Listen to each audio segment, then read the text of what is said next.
সত্যি বলছি, বিজেপির না একটা স্লো ডেথ শুরু হয়ে গেছে।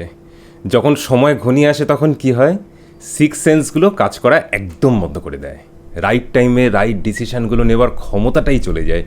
এই টোটাল সিজেপি এপিসোডে ফ্রম বিগিনিং টু এন্ড একদম পরিষ্কার বোঝা গেল যে বিজেপির যে একটা শার্প পলিটিক্যাল আকুমেন্ট ছিল, যেটা নিয়ে আমরা প্রচুর আলোচনা করেছি বা বিভিন্ন জায়গায় আলোচনা হয়, সেটা পুরোপুরি চলে গেছে। এই গভর্নমেন্ট ট্রাম্পের সামনে মাথা ঝোঁকায় না, নকশালবাদকে খতম করে দেয় দেশ জুড়ে, কিন্তু সিজেপি আন্দোলনের আছিলাতে বাম ইসলামিকদের দাঙ্গাবাজির সামনে যেভাবে মাথা ঝোঁকালো, তাতে বোঝা যায় যে এই সরকারের টাইম হয়ে এসছে। একটা টেমপ্লেট রেখে দিল সব দাঙ্গাবাজদের সামনে। ইনস্টাগ্রামে ভাইরাল হয়ে যাও, তারপর যন্তর মন্তর বুক করে বক্তৃতাবাজি, নাচ গান, এই সমস্ত যা খুশি তাই করো, সাথে জঘন্য থেকে জঘন্যতম নোংরা স্লোগান। তারপর একদিন কিছু দুষ্কৃতী ভাড়া করে পার্লামেন্টের দিকে রওনা হও, সরকার আপনার পায়ে এসে মাথা ঢুকে দেবে। প্রসঙ্গত বলে রাখছি যে এখানে সেন্টারের বিজেপির কথা বলছি। রাজ্যে শুভেন্দু অধিকারী একদম যথাযথ পদক্ষেপগুলো নিয়েছে আন্দোলনকারীদের বিরুদ্ধে। একদম মানে নাম ধরে ধরে বলে দিয়েছে কারা দাঙ্গা বাঁধিয়েছে। কিন্তু দেখা যাক, সেন্টারের বিজেপির জন্য হয়তো ছেড়ে দিতে হবে। এই ভিডিওটা যখন বানানো হচ্ছে তখন বিহারের দুষ্কৃতীদের ছেড়ে দিতে হয়েছে, আসামের ছেড়ে দিতে হয়েছে, ও পশ্চিমবঙ্গেরটা এখনও পেন্ডিং আছে। তো যাই হোক, যেটা বক্তব্য যে সেন্টারের বিজেপি এমন শিরদাঁড়াহীন হয়ে গেছে, জাস্ট ভাবা যাচ্ছে না। এর পরেও যদিও কিছু চ্যানেল বিজেপির আইটি সেল ড্রাম পেটাবে মোদির মাস্টার স্ট্রোক এই সমস্ত কিছু বলে। মাস্টার স্ট্রোকটা কি? বিরোধীরা তো নাকে মুখে চুনকালি মানে মাখিয়েই ছাড়লো, আর যারা সমর্থক ছিল তারাও সম্পূর্ণ ভরসা হারালো। দুদিক থেকেই এখন পেটানি খাচ্ছে সেন্টারের বিজেপি। আর সত্যি, রাজা যদি দুষ্কৃতীদের কাছে মাথা ঝোঁকায় তখন সাধারণ মানুষ ইনসিকিউর ফিল করবেই। প্রশ্ন উঠছে এখন যে তাহলে কি সরকার নয়, দেশ চালাবে ইনস্টাগ্রামের ইনফ্লুয়েন্সাররা? ইলেকশন সমস্ত কিছু তাহলে তুলে দেওয়া হোক, এখন আর সেগুলোর দরকার নেই। ইনস্টাতে কার ফ্যান ফলোয়িং বেশি সেটার উপর ভিত্তি করে ডিসাইডেড হবে যে কে দেশের নেতা। রাস্তাতে ডিসাইডেড হবে কি দেশের পলিসি হওয়া উচিত। এর নাম নাকি গণতন্ত্র। এইভাবে যে একটা গ্রুপ অফ পিপলকে জেনজির রিপ্রেজেন্টেটিভ বলে গভর্নমেন্ট একটা স্বীকৃতি দিয়ে দিল একদম পুরো বোকার মতো, তাতে বাকি জেনজিরা কী ভাবছে? দিনের পর দিন একটা সেকশন অফ ইয়ং পিপল এই সিজেপির হিপোক্রেসিকে সারা ইন্টারনেটের দুনিয়াতে ছড়িয়ে দিয়েছিল। সিজেপিদের মঞ্চে কিভাবে অ্যান্টি হিন্দু প্রোপাগান্ডা হচ্ছে, ভারতকে টুকরো করার কথা হচ্ছে। তো এই যারা মুখোশ খুলে দেবার কাজটা করলো, তারা কারা? জেনজি নয়? সিজেপির ন্যারেটিভগুলোকে ক্রমাগত পাল্টা আক্রমণ করে যারা তাদের ক্রেডিবিলিটিকে নাড়িয়ে দিয়েছিল, তারা জেনজি নয়?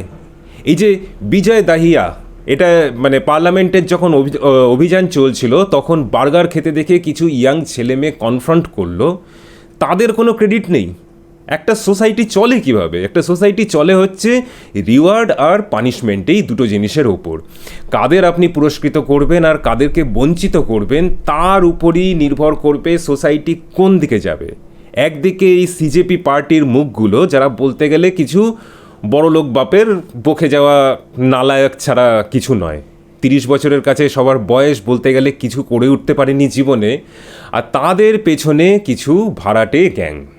আর অপরদিকে হাজার হাজার সত্যিকারের জেনজি যারা এদের মুখোশ খুলতে নিজেরাই নিজেদের কোনো রকম ফাইন্যান্সিয়াল ব্যাকিং ছাড়া মাঠে নেমে পড়েছে, জাস্ট নিজেদের একখানা মোবাইল ফোন নিয়ে। দিন শেষে কি দেখা গেল? বিজেপি মন্ত্রী জেপি নাড্ডা এই সিজেপির সৌরভ দাসের পাশে এমনভাবে ঘাড় নিচু করে দাঁড়িয়ে কথা বলছে যেন কোনো ড্রাইভার তার মালিকের ছেলের সামনে যেরকম সেলাম ঠুকে কথা বলে, একদম পুরো সেই রকম। তাহলে আমাদের জেন আলফা এদের প্রতি কী মেসেজ দিচ্ছি? তুমি দেশের হয়ে কাজ করো, বিচ্ছিন্নতাবাদী শক্তিগুলোর মুখোশ টেনে খুলে দাও, তোমাকে কেউ পুছবেও না, কেউ চিনবেও না। তুমি লোকজনকে ভরকাও, আইন নিজের হাতে তুলে নাও, দেশের সংস্কৃতির বাপ্পাপান্ত করো, একদম পুরো ইনস্ট্যান্ট ফেম, 5 স্টারে পার্টি, লাক্সারি লাইফ, কোনো কাজের কাজ কিছু না করে। লোকে পড়াশোনা করে চাকরি বাকরি আর কেন করবে? এটাই মানে একটা বড়সড় এমপ্লয়মেন্টের জায়গা হয়ে যাবে। একদল আন্দোলন করতে বসে পড়বে রাস্তা জুড়ে, আরেক দল বিক্ষোভের নামে দাঙ্গা ছড়াবে। তাও আন্দোলনটা কি না, বিরিয়ানি কচুরি ইত্যাদি সব খেয়ে আন্দোলন। আজকের প্রকৃত জেনজিদের নিয়ে কিছু তথ্য বলি এবার। আজকের জেনারেশন তাদের আগের জেনারেশন থেকে অনেক কম মদ খায়, খেলেও উইথ মডারেশন, মানে এমনভাবে খাবে যে মাতাল হয়ে ঘুমোতে যাচ্ছে না, পরদিন হ্যাংওভার নিয়ে ওঠা, এই সমস্ত কিন্তু তাদের মধ্যে এখন অনেক কমে আসছে। আজকের জেনজি আগের জেনারেশনের থেকে বেশি যোগা ক্লাস করছে, ভক্তি ক্লাসে এনরোল করছে। আজকের জেনারেশন অনেক কম সিগারেট খাচ্ছে। Wellness, good sleep, better life, meditation, এই হচ্ছে আজকের জেনজিদের মন্ত্র। সবাই নয়, কিন্তু একটা বিশাল পরিমাণ জেনজিদের এটাই হচ্ছে মন্ত্র, এবং এটা বাড়ছে। এই ব্যাপারে বিজনেস স্ট্যান্ডার্ডের আর্টিকেল আর ইন্ডিয়া টুডেতেও একটা আর্টিকেল বেরিয়েছিল, সেটা শেয়ার করে দেবো লিঙ্কে। জেনজি অনেক বেশি আজকে স্টার্ট আপ শুরু করেছে। তাই এই মিডিয়া যাদেরকে জেনজি বলছে এবং বিজেপি যাদেরকে জেনজি বলে স্বীকৃতি দিয়ে দিল, তারা কিন্তু পুরো জেনজিকে রিপ্রেজেন্ট করে না। সত্যি বলছি যে এতদিন শুনে এসেছি বিরোধীরা বলছে যে নরেন্দ্র সারেন্ডার, একদম সেটাই হলো। মোদিজি মাঝরাতে কিছু ফেস টাইম করে কিছু বক্তব্য রাখলো নার্ভাস হয়ে, তারপর সরকার আনকন্ডিশনালি সারেন্ডার করে বসলো। এমনকি এটাও মেনে নিল যে পাবলিকের কাছে প্রকাশ্যে অ্যাপোলজি চাইবে পুলিশ। ভাবুন, এই যে বিক্ষোভের নামে এত দাঙ্গা হাঙ্গামা হলো, তার জন্যে সিজেপির কাছ থেকে কোনো অ্যাপোলজি কিন্তু জোগাড় করতে পারলো না। আর ঘন ঘন স্ট্যাটাস আপডেট নেবে সিজেপির নেতারা, মানে যেন তারা এই দেশের সিইও আর সরকার হলো তাদের অধস্তন কর্মচারী। দেখুন, আমি বলছি না যে এই ককরোচ মোমেন্ট বেশি দিন চলবে, অলরেডি এটা ফেড আউট করতে শুরু করেছে। বিজেপি এটাকে লাইফলাইন না দিলে এতদিনে সব শান্ত হয়ে যেত, কিন্তু বারবার এটা কিন্তু হবে না। সরকার কিন্তু এক সময় একটা সত্যিকারের বিপদে পড়বে। আর বলবো কেন এই ভবিষ্যৎবাণীটা করছি, এই সরকারের কর্মফল একদিনকে পেতে হবে। চমকে গেলেন তো? দেখুন, গত 12 বছর সরকার ক্ষমতায়, আজকের দিনে এডুকেশন সিস্টেমটা কোথায় গিয়ে দাঁড়িয়েছে? পুরোপুরি এডুকেশন মাফিয়াদের হাতে চলে গেছে। বিভিন্ন কোচিং ইনস্টিটিউটগুলো এক একটা মাফিয়া ছাড়া কিছু নয়। তারা মানে যা ভাবে যা খুশি চালিয়ে যাচ্ছে, আর গভর্নমেন্ট সেটাকে দেখেও কিছু করছে না, করার কথা ভাবছেও না। আমরা কিছুদিন আগেই দেখেছি যে খানসেরের একাডেমি আর তাদের যে একটা রাইভাল গ্রুপ, তাদের মধ্যে কিভাবে একদম গ্যাংওয়ার স্টাইলে এক ফাইট হয়েছে, গোলাগুলি চলেছে ওদের কোচিং সেন্টারগুলোতে। তো এটা কি এডুকেশন সিস্টেম নাকি ড্রাগ কার্টেল? নিটের কোশ্চেন লিক করতে 22 জন বাচ্চা সুইসাইড করেছে, খুব দুঃখজনক।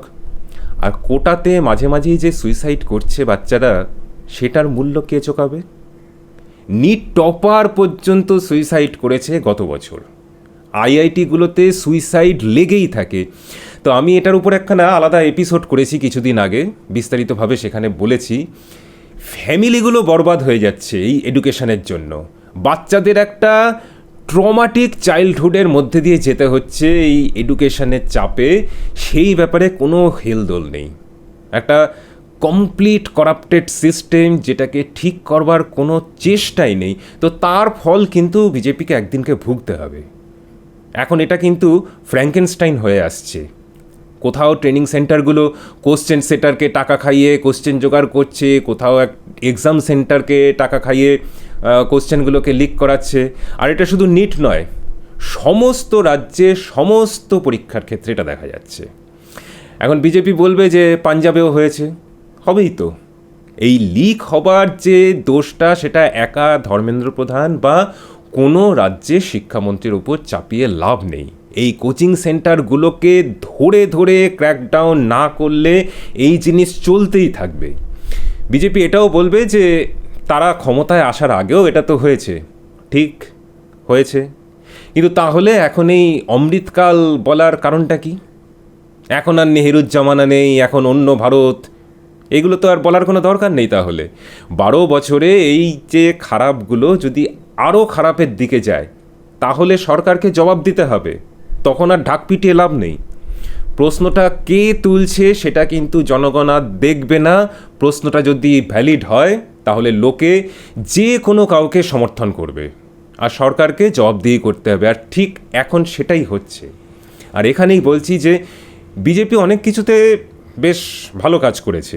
সত্যি কথা বলতে গিয়ে যে বিজেপির সব খারাপ আমি বলবো না, অনেক ভালো আছে। আর যে কোনো দিন আমি বলবো যে বিজেপির অনেক খারাপ রয়েছে, কিন্তু বাকি অপোজিশন পার্টিগুলোর কোনো ভালো কিছু নেই।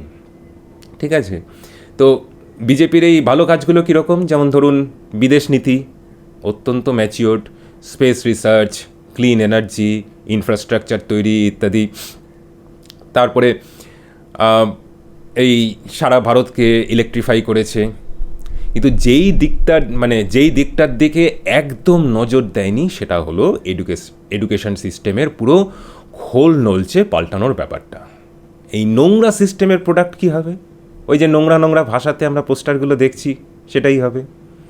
একটা বিশাল সেকশন অফ জেনজির চিন্তাভাবনা যদি নোংরা হয়ে গিয়ে থাকে তাহলে মানতে হবে সেটার দায়ও কিন্তু এই এডুকেশন সিস্টেমেরই। প্রশ্নপত্র লিকটা কিন্তু একটা ছোটোখাটো ব্যাপারের কাছে। আর আমি আজকে বলছি, লিখে রাখুন, এর ফল বিজেপিকে সামনের দিনে খুব খুব খারাপভাবে পেতে হবে। কেন বলছি একটু বুঝিয়ে বললে বুঝতে পারবেন।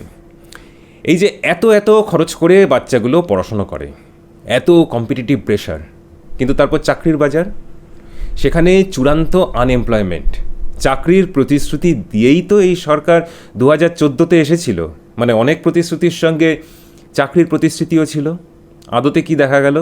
সাধারণ ডিগ্রিগুলোকে ছেড়ে দিন, আইআইটি থেকে পাশ করে কতগুলো ইঞ্জিনিয়ার আজকাল চাকরি পাচ্ছে?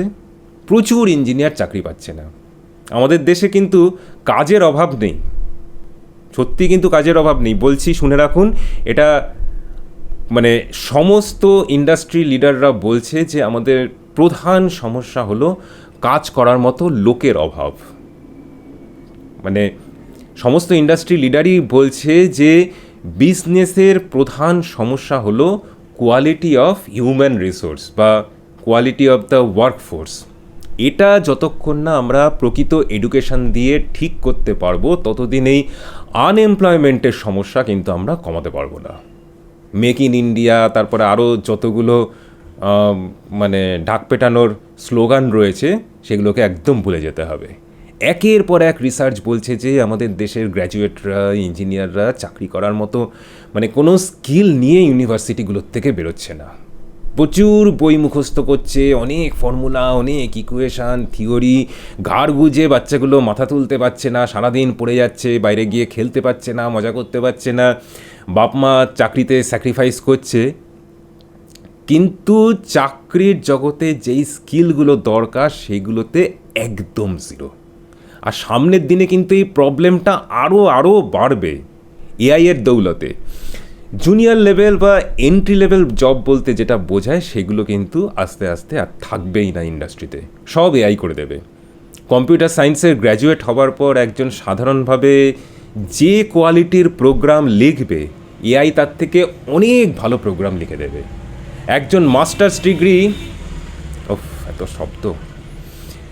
একজন মাস্টার্স ডিগ্রি করার পর রিসার্চ ফার্মে জয়েন করবার জন্য আবেদন করলো, সে যে কোয়ালিটির রিসার্চ করবে এআই তার থেকে অনেক বেশি ভালো রিসার্চ পেপার তৈরি করে দেবে। সিভিল ইঞ্জিনিয়ার হয়ে সেরকমই একজন যে ধরনের বাড়ির ডিজাইন করবে তার থেকে অনেক ভালো ডিজাইন করে দেবে এআই। তো কোম্পানিগুলো গ্র্যাজুয়েটদের হায়ার কেন করবে যদি না তারা এআই এর থেকে বেটার হয়? খুব রিসেন্টলি টাটার চেয়ারম্যান এন চন্দ্রশেখর এটা বলেছেন যে বিশাল পরিমাণে ইউনিভার্সিটি ক্যাম্পাস হায়ারিং এই সমস্ত দিন শেষ। তাহলে বুঝতে পারছেন যে কি ভয়ঙ্কর দিন আসতে চলেছে। তো এই ব্যাপারে আমি আমার নিজের একটা উদাহরণ দিচ্ছি যে এর আগেও আমি একটা ভিডিওতে বলেছি যে আমার বাবা বাংলাদেশ থেকে রিফিউজি হয়ে আসা, আমি আর আমার দাদা হচ্ছে এই রিফিউজি বাড়ির সন্তান। ঠিক আছে, তো আমাদের ছোটোবেলাটা খুব মানে মডেস্ট একটা লাইফের মধ্যে কেটেছে। আমার দাদার পুরনো জামা কাপড় আমাকে পরতে হয়েছে, নতুন জামা কাপড় যে খুব হতো তা নয়। আর দাদার পুরনো বইগুলো আমি পড়েছি। তো দাদা যাদবপুরের ইঞ্জিনিয়ার, তারপরে আমি শিবপুরে ইঞ্জিনিয়ারিং পড়তে যাই। দাদার ইঞ্জিনিয়ারিংয়ের বইগুলো আমি পড়েছি। ইঞ্জিনিয়ারিংয়ের বইয়ের খুব দাম, তো বাবাকে সব কিছু করে সামলাতে হয়েছে। আমি ইঞ্জিনিয়ার হয়ে যাওয়ার পর, মানে ইঞ্জিনিয়ারিং পাশ করে যাওয়ার পর আমি ভেবেছিলাম যে আমার যে বইগুলো সেগুলো বেচে দিই, কারণ এনিওয়ে আমাদের পরের জেনারেশানে এত কিছু চেঞ্জ হয়ে যাবে যে এই সিলেবাস থাকবে না, এই বইগুলোর আর কোনো দরকার নেই। এবার আমার ছেলে যখন ইঞ্জিনিয়ারিং পড়তে গেল, তখন দেখলাম যে সেই সিলেবাস, সেই বই, সমস্ত কিছু একই রয়েছে। আমাকে সেই একই বইগুলো, বাবাকে যেগুলো খুব কষ্ট করে কিনতে হয়েছিল এবং তারপর বেচে দেওয়া হয়েছিল, সেই বইগুলোকে আবার নতুন করে জোগাড় করতে হয়েছে। তো বক্তব্য এটাই যে মাঝখানে এতটা সময় চলে গেছে, টেকনোলজির দুনিয়া এত বদলে গেছে, দুনিয়াটা তো আর আমরা যেই সময় পড়াশোনা করেছি সেই সময়ের মতো ছিল না। এখন এত কিছু চেঞ্জ হয়ে গেছে, সিলেবাসগুলো আর এডুকেশান কিন্তু সেই একই রকম রয়ে গেছে। তো সেই জমানাতে আমি চাকরি পেয়েছি, বিদেশে গেছি, কিন্তু আমার ছেলের কী হবে আমি কিন্তু জানি না। প্রত্যেক প্রজন্ম কিন্তু দেখে যে তারা তাদের আগের প্রজন্ম থেকে ভালো আছে কি না। আমি আমার বাবার থেকে অনেক বেশি ভালো ছিলাম, বাবাকে অনেক বেশি কষ্ট করতে হয়েছে, আমাকে সেই তুলনায় অনেক কম কষ্ট করে বড় হতে পেরেছি, অনেক বেশি অপরচুনিটি পেয়েছি। তো এটাই প্রত্যেক জেনারেশন দেখে যে সমাজ তাকে বেটার অপরচুনিটি অফার করছে কি না আগের জেনারেশনের থেকে, তারা বেশি সফল কি না। তো সেটা যদি না হয় তাহলে কিন্তু চূড়ান্ত ইউথ আনরেস্ট হতে বাধ্য। আমার ছেলের জেনারেশন যদি দেখে যে আমি যেটা অ্যাচিভ করতে পেরেছি সেটা ও পারছে না, ওকে অনেক বেশি স্ট্রাগল করতে হয়েছে, আমি যে অপরচুনিটিগুলো পেয়েছি সেটা ও পাচ্ছে না, সমস্ত কিছু করে আমার মতোই পড়াশোনা করেছে, আমার মতোই নিজের চাইল্ডহুডটাকে স্যাক্রিফাইস করেছে, তারপরে যদি দেখা যায় যে সেটার কোনো ফ্রুট পাওয়া গেল না, তাহলে কিন্তু সে যদি বিক্ষুব্ধ হয় তখন কিন্তু কিছু বলার থাকবে না। তো এই এডুকেশান নিয়ে যদি তারা চাকরি না পায় তাহলে কিন্তু তখন কাউকে তারা রেয়াত করবে না, হিংসার পথে আরও বেশি করে নামবে। আর এটাই তো চায় বাম ইসলামিকরা। বাচ্চাদের মাথা খেতে ওদের থেকে বেশি কেউ পারে না। যুব সমাজের কাছে চাকরি নেই, হতাশাতে ভরা, তো তখনই এরা গিয়ে জমা হবে সেই বিক্ষোভ মিছিলে, দাঙ্গাতে, সন্ত্রাসবাদে। মাদ্রাসা হোক কি আজকের ইউনিভার্সিটিগুলো, আদতে কিন্তু খুব একটা ডিফারেন্স কিছু নেই। এই বাম ইসলামিকরা দু জায়গাতেই অ্যাক্টিভ, সেখানে ব্রেন ওয়াশ হয় একদম কাঁচা বয়স থেকে, তাদেরকে রাজনৈতিক কর্মী তৈরি করার কারখানা ওগুলো। তো যখন দেশে চাকরির অভাব, তখন ছাত্রছাত্রীরা আরও বেশি করে এদের দ্বারা প্রভাবিত হবে। ওরা বলবে যে জাতীয় পতাকা অপমান করে মিছিল কর গিয়ে, আর ছাত্রছাত্রীরাও সেটাই করবে। 12 বছর ক্ষমতায় থেকে যদি এমন কোনো এডুকেশন সিস্টেম তৈরি করতে না পারে যেখানে চাকরির জন্য দরকারি স্কিল তৈরি হয়, তাহলে সেটা সরকারের কাছে ফিরে আসবে বুমেরাং হয়ে। এটা হবে, এটা কিছু করার নেই। সেই নেহেরুর সময় থেকে শুরু করে আজ পর্যন্ত একই ধরনের শিক্ষা ব্যবস্থা। পাইকারি হারে আমরা ভাবছি যে জগদীশ বসু কি সত্যেন বসু তৈরি করব, আদতে তৈরি করছি ওই আশুলা গ্যাংদের। রাইট টু এডুকেশন দিয়েছি, কিন্তু রাইট এডুকেশন অর্থাৎ সঠিক এডুকেশনের দাবি, সেটাকে কে এনশিওর করবে? যত দিন আসবে তত এই ডিগ্রি সার্টিফিকেটগুলো কিন্তু মূল্যহীন হয়ে যাবে, হবেই। সামনের দিনে এআই আর টেকনোলজির প্রভাবে কারেন্ট সমস্ত স্কিল অবসলিট হয়ে যাবে। তখন লোকে কি দেখবে? একমাত্র ক্যারিয়ার পড়ে আছে রাজনৈতিক নেতাদের উস্কানিতে দল ভারী করা। আর সরকার বলতে পারে না যে দেশের যুব সমাজের চাকরির দায়িত্ব তাদের নেই। এই এডুকেশন সরকারের নিয়ন্ত্রণে, বলতে গেলে মূলত কেন্দ্রীয় সরকারি এই কাঠামোটাকে তৈরি করে, রাজ্য সরকারগুলো সেটা ফলো করে। তো এখানে বলবো যে আমাদের এডুকেশনের পলিসি নির্ধারণ করার ব্যাপারে কি ধরনের সিলেবাস হবে সেইগুলো নির্ধারণ করার ব্যাপারে ইন্ডাস্ট্রির কোনো ইনপুটই নেওয়া হয় না। অথচ চাকরি বাকরি তো দেবে সেই ইন্ডাস্ট্রি, তারা জানে একজন গ্র্যাজুয়েটের কী স্কিল লাগে। তো তাহলে তারা কেন এই এডুকেশনকে চালাবে না? আইআইটিতে কম্পিউটার সায়েন্সে কী পড়ানো হবে সেটা টিসিএস, ইনফোসিসের মতো কোম্পানিগুলো কেন ডিসাইড করবে না? আর সরকারি বাবুরা বসে বসে ডিসাইড করবে, যারা কোনো দিন জানেও না যে ইঞ্জিনিয়ারিংয়ের দুনিয়াতে কী হয়। যারা আর্টসের সাবজেক্টে, যেমন ধরুন মাস কমিউনিকেশন বা সাংবাদিকতা নিয়ে পড়ছে, তাদের গ্রুম করার দায়িত্ব কাদের নেওয়া উচিত? আমাদের যে মিডিয়া হাউসগুলো বা বিভিন্ন অ্যাডভার্টাইজিং এজেন্সি, তাদের। ওই ক্রিকেটে বা স্পোর্টসের দুনিয়াতে যেমন একটা অ্যাকাডেমি সিস্টেম থাকে, সেখানে একদম ছোটোবেলাতে বাচ্চারা ঢুকে যায়, গুচ্ছ অদরকারি জিনিসপত্র তাদের মাথাতে ঢোকানো হয় না, ফোকাসটা একদম একটা জিনিসের ওপর থাকে, আর তারপর একদম টুর্নামেন্ট খেলার মতো তৈরি করে তাদেরকে ছাড়া হয়। সচিন থেকে বিরাট কোহলি এভাবেই কিন্তু তৈরি হয়েছে। গানের দুনিয়াতেও দেখুন, পণ্ডিত অজয় চক্রবর্তীদের মতো মানুষরা একাডেমি তৈরি করেছেন, সেখান থেকে কৌশিকী চক্রবর্তী, রাঘব চট্টোপাধ্যায়, অন্বেষা, এই সমস্ত অনেক ভালো ভালো সিঙ্গার তৈরি হচ্ছে। বড় বড় সিঙ্গার ছাড়াও অনেক মাঝারি মাপের সিঙ্গার তৈরি হচ্ছে। তো এই একাডেমি কনসেপ্ট তৈরি করতে হবে এডুকেশন সিস্টেমে, আইআইটি আইআইএম নয়।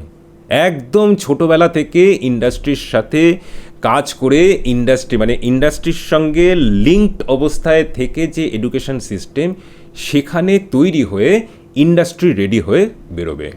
আর এই একাডেমি বানানোর অফারটাকে ইন্ডাস্ট্রিকে দিয়ে দেখুন, তারা একদম লুফে নেবে। তারা অনেক বেটার কোয়ালিটির ওয়ার্কফোর্স পাবে, তারা করবে না কেন? তারা তো ওটাই চায় যে বেটার কোয়ালিটির ওয়ার্কফোর্স, যাতে তাদের কাজগুলো আরও সহজ হয়। জীবনের প্রথম ইনিংসে সচিন যেরকম একদম তাক লাগিয়ে দিয়েছিল, তেমনি প্রথম দিন থেকে যেই জুনিয়র গ্র্যাজুয়েট হয়ে কোম্পানিতে জয়েন করবে, সে একদম দরকারি স্কিলগুলো নিয়ে জয়েন করবে, কারণ সে কোম্পানি সঙ্গে অলরেডি অ্যাটাচড। কোম্পানিতে কি হয়, কিভাবে কাজ করতে হয়, সেগুলো অলরেডি জেনে এসছে সেই একাডেমিগুলো থেকে। তো কোম্পানির ট্রেনিং খরচ কমে যাবে, আনস্কিল্ড লেবার ফোর্সকে মেনটেন করবার যে খরচ, সেগুলো কমে যাবে। কোম্পানির লাভই লাভ, ইন্ডাস্ট্রির লাভ, চাকরি প্রার্থীদের লাভ, আর কোচিং সেন্টারগুলোর কোনো দরকারই থাকবে না। এই কোচিং সেন্টারগুলো ট্রেনিং দেওয়ার নাম করে যে কোটি কোটি টাকা কামাচ্ছে, কিন্তু আদতে সোসাইটিতে যার কোনো ভ্যালু নেই, সেই জিনিসটাকে তুলে দেওয়া যাবে। একদম ওদের এই মাফিয়াদের কোমর ভেঙে দেওয়া যাবে, আর দুর্নীতিটাও চলে যাবে, অর্থনীতি চাঙ্গা হবে। নন্দন নীলেকানি এখন দায়িত্ব দেওয়া হয়েছে, দেখা যাক কি হয়। তিনি ইন্ডাস্ট্রির লোক, তিনি হয়তো বুঝবেন ব্যাপারটা, কিন্তু তারপরেও যদি শুধু পরীক্ষার ব্যবস্থাকে কিভাবে টাইট করা যায় এই ব্যাপারেই যদি পুরো ব্যাপারটা থেকে যায়, তাহলে কিছুই হবে না। পুরো এডুকেশনের এফেক্টিভনেস কিভাবে বাড়ানো যায় সেটাকে দেখতে হবে। তো সেটা দেখা হবে কি না জানি না। আর এই ব্যাপারে সচিন তেন্ডুলকর খুব ভালো লিখেছে এই সিজেপি আন্দোলনের সময়তেই, যে যুব সমাজ আমাদের কাছে কিন্তু অনেক কিছু দাবি রাখে। একটা সৎভাবে জীবিকা তৈরির সুযোগ করে দেওয়া আমাদের সবার কিন্তু দায়িত্ব, অভিভাবক থেকে শুরু করে শিক্ষক, সোসাইটি থেকে শুরু করে অ্যাডমিনিস্ট্রেশন, সবার। আর সেটা যদি না করতে পারি, তাহলে তারা তাদের ক্ষোভ ঝাড়বে কিন্তু এই সোসাইটির ওপর, অ্যাডমিনিস্ট্রেশনের ওপর, অভিভাবকদের ওপর, আমাদের সবার উপর। তখন কিন্তু জিনিসটাকে ম্যানেজ করা খুব মুশকিল হবে। আর এই যে বললাম, এই ইউনিভার্সিটি, কমন এন্ট্রান্স এক্সাম ইত্যাদি স্ট্রাকচারটাকে ভেঙে ইন্ডাস্ট্রির সাথে জুড়ে একটা একাডেমি তৈরি করার কাজ, এটা কি সহজ হবে? একদমই হবে না, একদম হবে না। এতদিন যারা এর মাথাতে বসে আছে, তারা কি এটাকে হতে দেবে? খুব স্বাভাবিক ব্যাপার। তাদের তো যে ইনকাম সোর্স, সেটাই বন্ধ হয়ে যাবে। আর ওই বিশেষ করে বাম ইসলামিক ইকোসিস্টেম, তারা তো ওই করে খাচ্ছে। তখন তারাই বলবে যে দেখো, বিজেপি শিক্ষা ব্যবস্থাকে আদানি আম্বানি এদের হাতে বেচে দিচ্ছে। কিন্তু এই ইকোসিস্টেমকে তো ভয় পেলে চলবে না, কারণ এই ইউনিভার্সিটিগুলোই বাম ইসলামিক ইকোসিস্টেম দখল করে লাভের গুড় খাচ্ছে। যাদবপুর ইউনিভার্সিটি থেকে জেএনইউ, কেন্দ্রের হাতে থাকা ইউনিভার্সিটি হোক কি রাজ্যের হাতে থাকা, সব ওই বাম ইসলামিকদের দখলে। তারা তাদের কন্ট্রোল ছাড়তে চাইবে না, খুব স্বাভাবিক ব্যাপার। আর এখানেই দেখার দরকার যে 56 ইঞ্চির দৌড় কতটা। নোটবন্দি বা আরও অনেক ইস্যুতে আমরা দেখেছি যে নেতারা ভুল করলেও আমাদের দেশের জনগণ কিন্তু ক্ষমা করে দেয়, যদি দেখে যে সরকারের ইন্টেনশনটা ঠিক ছিল, সরকার চেষ্টা করেছে, করতে গিয়ে ভুল করেছে বা যতটা সাকসেসফুল হওয়ার কথা ছিল ততটা হতে পারেনি, তখন কিন্তু জনগণ চান্স দেয়। কিন্তু জনগণকে যদি বোকা বানানোর চেষ্টা করা হয় তখন কিন্তু জনগণ ক্ষমা করে না। মুখে অমৃতকাল বলবো, আদতে নেহেরুর জমানাতে যেভাবে এডুকেশন সিস্টেম চলেছে সেইভাবেই চালাবো, তাহলে বলতে হয় যে বিজেপি নিজের ঢাক পেটাতে ওস্তাদ।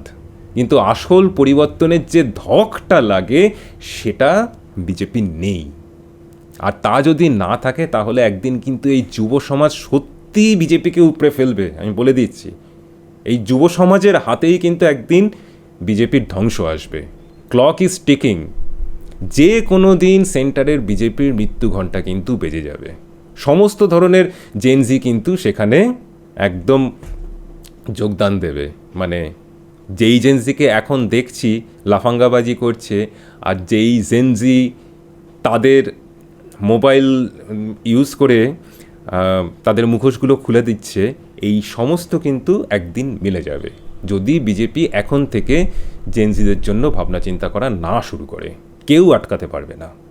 তখন যদি এই বাম ইসলামিক দলগুলো আবার ক্ষমতাতে আসে তাহলে এই লাস্ট 1 দশকের সমস্ত ভালো কাজগুলো ধুলোতে মিশে যাবে। তাই বিজেপির ভালো, দেশের ভালো যদি বিজেপি লং টার্মের কথা ভেবে নিজেদেরকে শুধরে নেয়। আপনারা অনেকেই হয়তো এর সঙ্গে সহমত হবেন না, কিন্তু আপনাদের মতামত কিন্তু কমেন্টে জানাতে ভুলবেন না। আরও কি করা উচিত, কি করলে এই এডুকেশন সিস্টেম আরও ভালো হবে, আমাদের জেনজির জন্য আরও অপরচুনিটি আমরা তৈরি করতে পারবো, জানিয়ে কিন্তু কমেন্ট করতে ভুলবেন না। আজকে এই পর্যন্তই, দেখা হবে পরের দিন। নমস্কার, ভালো থাকবেন।